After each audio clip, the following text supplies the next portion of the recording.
విజయవాడ, గుంటూరు, మంగళగిరి ఇవన్నీ కలిపి అమరావతి. దానికి కూడా ఎన్ని విధాలు అడ్డం పడ్డారో మీరే చూస్తున్నారు. కడాన 99.5% రైతులందరూ భూములు ఇచ్చారు. 2.5 ఎకరాలు 5 ఎకరాలు ఒక రైతు అడ్డం పెట్టి రోడ్డు రానియకుండా సీడ్ యాక్సెస్ రోడ్డుకి అడ్డం పడే పరిస్థితికి వచ్చాడు. ఎన్ని చెప్పినా వినకపోతే కడాన ల్యాండ్ ఎక్విజిషన్ కి ముందుకు పోయి, అది కూడా ఆయన తప్పు కాదు, అపోజిషన్ పార్టీలో ఉండే వ్యక్తులు వాళ్ళని ప్రోత్సహించి ప్రేరేపించి రోడ్డు వస్తే మంచి పేరు వస్తుందని, రేపు అది అయిపోతానే మీరు పోయి చూడాలి.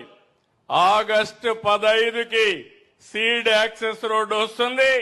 ఆ తర్వాత మీరు ఆ రోడ్లో పోతే మీకే అర్థం అవుతుంది అమరావతి యొక్క విశిష్టత.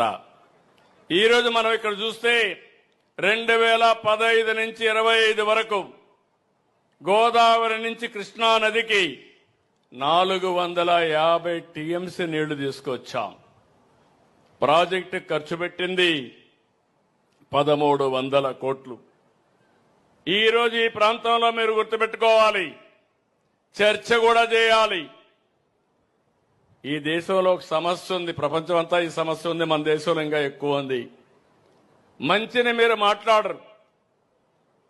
ఏదైనా ఒక చిన్న పని కాకపోతే మాత్రం తిట్టడం మొదలు పెడతారు. 10 పనులు చేసి 11వ పని కాకపోతే మాత్రం ఇమ్మీడియట్ గా విమర్శించే పరిస్థితి వస్తారు. ఈరోజు మీరు ఒక్కసారి చూస్తే కృష్ణా డెల్టా బాగుపడింది. ఇక్కడ వాడే నీళ్లు శ్రీశైలంలో పొదుపు చేశాం. పొదుపు చేసిన నీళ్లు రాయలసీమకి ఇచ్చాం.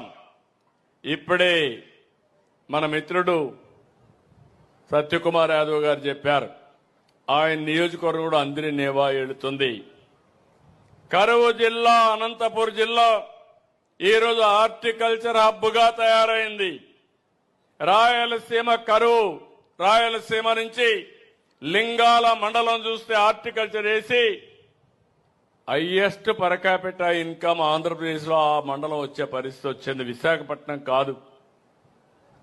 అంటే వినూత్నమైన రైతాంగం, ఆలోచనలు వినూత్నం. దీనివల్ల ముందుకు పోయారు. కానీ ఆ నీళ్లు వచ్చాయి కాబట్టి సాధ్యమైంది. నేను ఆ రోజు నీళ్లు తీసుకెళ్లాను.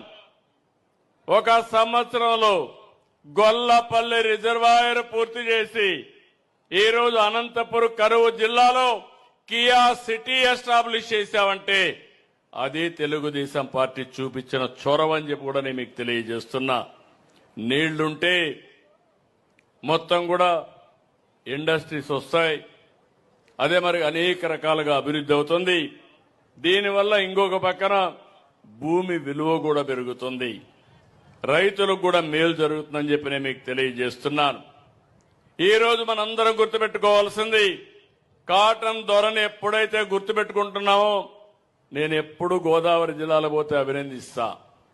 కృష్ణా జిల్లా కంటే గోదావరి జిల్లాలో ఒక్కోసారి మంచి పని చేసి ఎప్పుడు అభిమానిస్తారనే దానికి కారణం, కాటన్ దొర విగ్రహాలు ఇప్పుడు కూడా ఏ ఊరికి పోయినా కాటన్ దొరకు పూజ చేస్తున్నారంటే, ప్రార్థనలు చేస్తున్నారంటే అది వాళ్ళ జీవితాల్లో మార్పు తెచ్చుకున్న విధానం అని చెప్పి కూడా నేను మీకు తెలియజేస్తున్నా.